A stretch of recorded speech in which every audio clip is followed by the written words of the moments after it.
Fala, nação rubro-negra. Chega mais porque hoje o papo tá quente, e o Mengão segue firme na luta pelo topo do Campeonato Brasileiro. A rodada foi insana, cheia de reviravoltas, e o clima tá daquele jeito, emoção, provocação e muita expectativa. Depois da derrota do Palmeiras pro Mirassol, a tabela virou um verdadeiro caldeirão, e o Flamengo tá ali, colado, respirando no cangote do líder. E olha, se tem uma coisa que ficou clara nessa reta final é que o campeonato tá completamente aberto. Ninguém pode vacilar, qualquer tropeço muda tudo, e o Flamengo mostrou que tá mais vivo do que nunca na disputa pelo título. Mas vamos começar do começo, porque esse fim de semana foi daqueles que dão gosto de acompanhar futebol.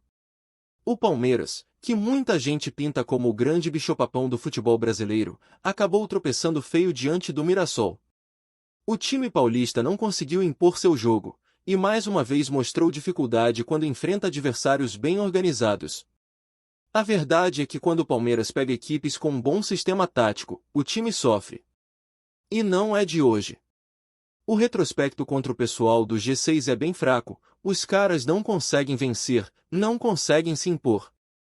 Muita gente fala que o Palmeiras é o time a ser batido, mas na prática, quando o nível sobe, o desempenho cai. O jogo contra o Mirassol foi um bom exemplo disso. O time do interior jogou com garra, soube explorar os erros e foi premiado com a vitória por 2-1. Teve polêmica, claro, porque o primeiro gol do Palmeiras nasceu de um lance muito questionável, com falta clara e erro de arbitragem. O juiz levantou a mão, o pessoal do Mirassol parou, e o atacante palmeirense foi lá, fez o gol de bicicleta, e o árbitro validou. A confusão foi geral, mas no fim das contas o Mirassol mostrou personalidade, virou o jogo e segurou o resultado até o apito final. E essa vitória, além de histórica, teve um impacto direto na tabela. Com esse resultado, o Palmeiras continua na liderança, mas com os mesmos 68 pontos do Flamengo. A diferença é mínima e está nos critérios de desempate, o Palmeiras tem uma vitória a mais, só isso. Ou seja, o Mengão tá ali, no retrovisor, pronto para ultrapassar na primeira oportunidade. O Cruzeiro vem logo atrás com 64 pontos, o Mirassol subiu para 59 e o Bahia completa o G5 com 53. O Botafogo aparece em sexto com 52, seguido de perto pelo Fluminense, que tem 51. A partir daí, vem a galera do meio da tabela, com São Paulo, Atlético Mineiro, Vasco e Red Bull Bragantino brigando por posições intermediárias. Lá embaixo, a luta contra o rebaixamento tá intensa, com Santos, Juventude, Fortaleza e Sport tentando escapar do desespero. E é justamente contra o Sport, que tá na lanterna com apenas 17 pontos, que o Flamengo vai jogar na próxima rodada. E esse jogo promete ser importante demais, não só para a pontuação, mas também para a moral do time. Porque depois da vitória por 3-2 sobre o Santos no Maracanã, o Flamengo mostrou que tem força, mas ainda precisa de ajustes. O placar pode até enganar, porque o jogo estava tranquilo, 3-0 até os 43 minutos do segundo tempo. Aí o Santos reagiu, marcou 2 gols relâmpagos e colocou uma pressão desnecessária no final. A torcida até prendeu o fôlego, mas o time soube controlar a situação e garantiu os 3 pontos. No fim das contas, o que valeu mesmo foi o resultado, e o Mengão saiu de campo colado na liderança. O destaque, mais uma vez, ficou por conta de Arrascaeta. Que temporada absurda tá fazendo esse cara? 30 participações diretas em 30 partidas. É simplesmente uma média de um lance decisivo por jogo, algo que mostra o quanto ele é fundamental para a engrenagem rubro-negra. Seja com assistências, seja com gols, o uruguaio tá carregando o time nas costas em muitos momentos. E não é à toa que a Conmebol já tratou de dar as boas-vindas ao Flamengo para a próxima edição da Libertadores. Com a pontuação que o time já alcançou, a vaga tá garantida. Agora é continuar lutando pelo título e, quem sabe, já chegar na competição continental como campeão brasileiro. Mas não foi só dentro de campo que o Flamengo deu o que falar. Depois da partida contra o Santos, rolou uma resenha pesada nas redes sociais, com direito à provocação para ninguém botar defeito. Tudo começou porque o Neymar, que agora veste a camisa 10 do Santos, saiu do campo completamente revoltado. Durante o jogo, discutiu com o árbitro, reclamou de marcações, levou amarelo e ainda bateu boca com o técnico na hora da substituição. O clima ficou quente, e no intervalo ele chegou a chamar o juiz de arrogante e ruim. A derrota do Santos pro Flamengo mexeu com ele, e o camisa 10 não escondeu a frustração. Aí veio o deboche. O perfil oficial do Flamengo fez um post brincando com a marcação implacável que o chileno Éric Pulgar fez em cima do Neymar.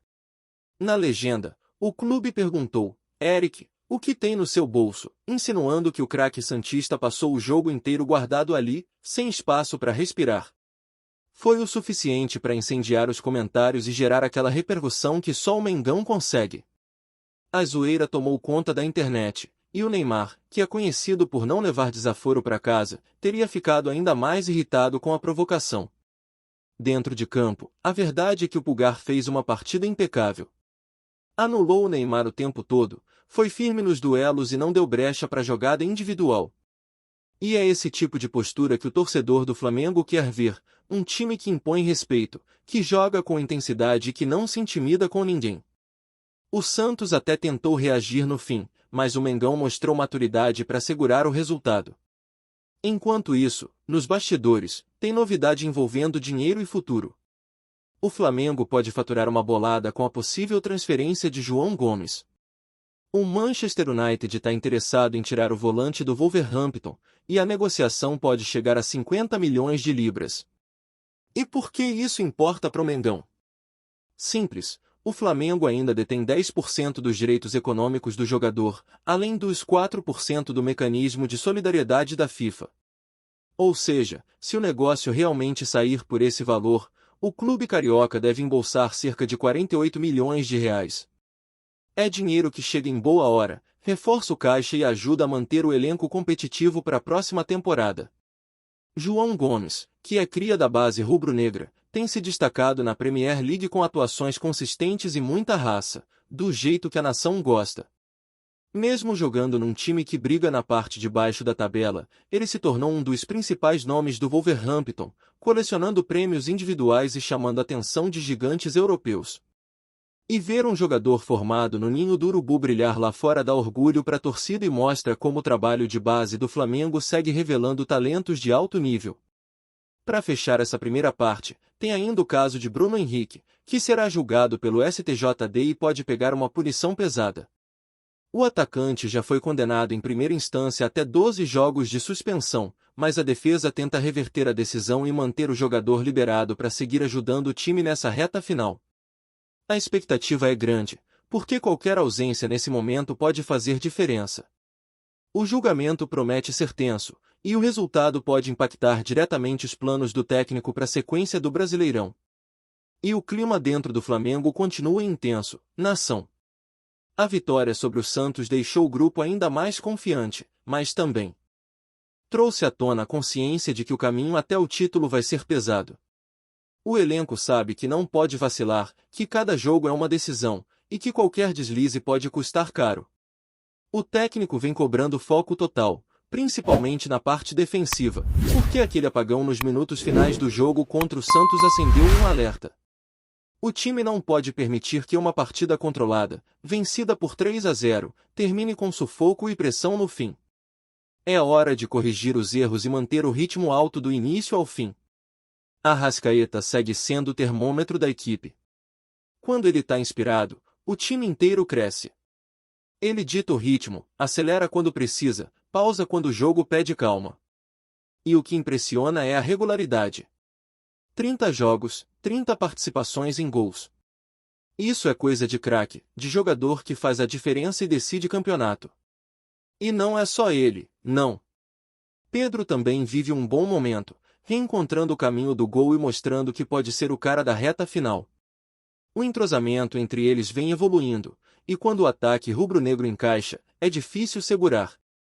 E olha que o Flamengo ainda tem boas opções no banco, o que dá ao treinador um leque interessante para mudar o jogo quando as coisas apertam. Everton Ribeiro, Gerson, Bruno Henrique, Cebolinha, todos prontos para entrar e dar uma resposta. O elenco é forte, experiente e acostumado com decisões. E é justamente isso que pode fazer a diferença nessa reta final, Porque o campeonato chegou naquele momento em que a parte psicológica pesa tanto quanto a técnica. É hora de ter cabeça fria, saber administrar a pressão e fazer o simples com eficiência. Enquanto isso, fora das quatro linhas, o clima político no clube também é de movimentação. As conversas sobre reforços para a próxima temporada já começaram, e a diretoria analisa oportunidades no mercado. Com a possibilidade de entrada de quase 50 milhões de reais pela venda do João Gomes, o Flamengo pode respirar financeiramente e planejar com mais calma o elenco para o ano que vem. E é claro que esse tipo de notícia anima a torcida, porque dinheiro entrando significa chance de investir em nomes de peso, algo que sempre mexe com o imaginário do rubro-negro. Mas é bom lembrar que a diretoria também vem tentando equilibrar as contas e não repetir erros do passado. O foco agora é gastar com inteligência, buscar jogadores que cheguem para resolver e não apenas para compor elenco. A base continua sendo uma das principais apostas, e o sucesso de atletas como João Gomes e Matheus França mostra que o trabalho no Ninho do Urubu segue revelando talentos prontos para encarar o profissional. Essa transição da base para o time principal é um dos maiores patrimônios do Flamengo, e ver os garotos ganhando espaço e destaque é motivo de orgulho para todo mundo. Voltando ao campo, o próximo desafio contra o Sport tem tudo para ser uma daquelas partidas em que o Flamengo precisa mostrar maturidade. O adversário está na lanterna, mas jogo fácil não existe. O Sport, mesmo mal na tabela, vai querer mostrar serviço contra um gigante como o Mengão. E a torcida já sabe que esse tipo de jogo costuma ser traiçoeiro. É concentração do primeiro ao último minuto, nada de entrar achando que a vitória está garantida. O Flamengo precisa fazer valer sua superioridade, impor seu ritmo e resolver o jogo sem dar brecha para susto. O Maracanã promete estar lotado mais uma vez, e essa energia da arquibancada faz toda a diferença. A torcida vem sendo o 12º jogador desde o início da temporada, empurrando o time mesmo nos momentos mais difíceis. O clima de empolgação é grande, principalmente depois da confirmação da vaga na próxima Libertadores. A nação já começa a sonhar com mais um título continental, e esse tipo de motivação ajuda a manter o elenco focado. Agora, sobre o Neymar, o assunto ainda está rendendo. Depois da provocação do Flamengo nas redes, o camisa 10 do Santos teria ficado bem incomodado com o deboche, e a torcida do Santos reagiu forte. Só que, para ser sincero, o que aconteceu ali faz parte do futebol moderno. A zoeira nas redes é quase uma extensão do campo. Quando o time ganha, provoca; quando perde, segura a bronca. O Pulgar foi impecável na marcação, não deu espaço, e o Flamengo, com esse espírito competitivo, mostrou por que é um dos clubes mais temidos do país. O curioso é que o Neymar vinha tentando retomar ritmo e confiança depois de um tempo afastado por lesões, e esse tipo de jogo, contra um time intenso como o Flamengo, é o verdadeiro teste. Só que dessa vez, o Pulgar anulou completamente as jogadas dele. A leitura de jogo do chileno foi perfeita, e o sistema defensivo inteiro funcionou muito bem até aquele apagão no fim. É esse tipo de desempenho que o torcedor quer ver: raça, entrega e imposição. E falando em imposição, o Flamengo vem demonstrando um estilo de jogo que agrada. Saída de bola com qualidade, toques rápidos e triangulações pelas laterais. Quando o time consegue manter esse padrão, é difícil encontrar adversário que aguente a pressão. O problema é a oscilação. Às vezes o time parece desligar por alguns minutos, e isso já custou pontos importantes ao longo do campeonato. É aí que entra o papel da comissão técnica, manter a concentração e corrigir os detalhes que ainda atrapalham. Outro ponto importante é o físico. O desgaste da temporada é enorme, e o Flamengo precisa cuidar bem do elenco. As lesões vêm sendo monitoradas de perto, e a preparação física tem sido uma das prioridades.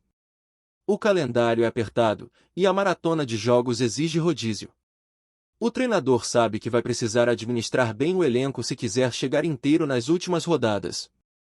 E nesse ponto, o grupo experiente do Mengão é uma vantagem. Jogadores acostumados a disputar grandes competições sabem dosar o ritmo e se preparar para momentos decisivos. Tá curtindo o vídeo? Então deixa aquele like maroto, comenta aí o que tu tá achando e compartilha com os parceiros de arquibancada. Bora fortalecer o Central Rubro-Negro, rapaziada! Os bastidores do futebol brasileiro estão fervendo. Um rumor que começou tímido nas redes sociais ganhou força nas últimas horas e promete abalar o mercado da bola. Rafael Veiga, um dos maiores ídolos recentes do Palmeiras, estaria de saída para o Flamengo. A notícia, ainda não confirmada oficialmente por nenhum dos clubes, corre como fogo em palha seca entre jornalistas, torcedores e comentaristas. Segundo fontes próximas ao staff do jogador, as conversas entre as partes teriam avançado de forma significativa, com o Flamengo disposto a abrir os cofres para contar com o meia que se tornou sinônimo de protagonismo e regularidade nos últimos anos. O interesse do rubro-negro carioca não é novo, Veiga já era visto como um alvo desde temporadas anteriores, mas agora, ao que tudo indica, a negociação pode ter atingido um ponto decisivo. No Allianz Parque, o clima seria de surpresa e apreensão. Rafael Veiga é considerado uma peça-chave na engrenagem alviverde, símbolo de uma era vitoriosa e querido pela torcida. Sua eventual saída seria um golpe duro para o elenco e para o projeto do clube, que sempre fez questão de manter suas principais estrelas. Ainda assim, rumores dão conta de que o jogador vê com bons olhos um novo desafio, especialmente em um clube de projeção nacional e internacional como o Flamengo, que continua montando elencos estrelados e ambiciosos. Entre os torcedores, o burburinho divide opiniões. Enquanto palmeirenses expressam indignação e incredulidade, flamenguistas já imaginam o camisa 23 vestindo o manto rubro-negro e formando um meio-campo de luxo. Nas redes sociais, montagens, memes e teorias sobre valores e duração de contrato se multiplicam. Nada foi oficializado, mas o fato é que o silêncio dos envolvidos só alimenta a especulação. O mercado da bola tem dessas. Uma fagulha se transforma em incêndio quando o nome é grande e o destino é ainda maior. Se a transferência realmente se concretizar, será uma das movimentações mais impactantes do futebol brasileiro nos últimos tempos e um verdadeiro terremoto entre Palmeiras e Flamengo. É isso, família. Valeu demais por acompanhar até aqui. Se ainda não se inscreveu, tá moscando, hein? Ativa o sininho para não perder nenhum papo de Mengão Raiz. Aqui é Central Rubro Negro, aqui é Flamengo até morrer. Tamo junto!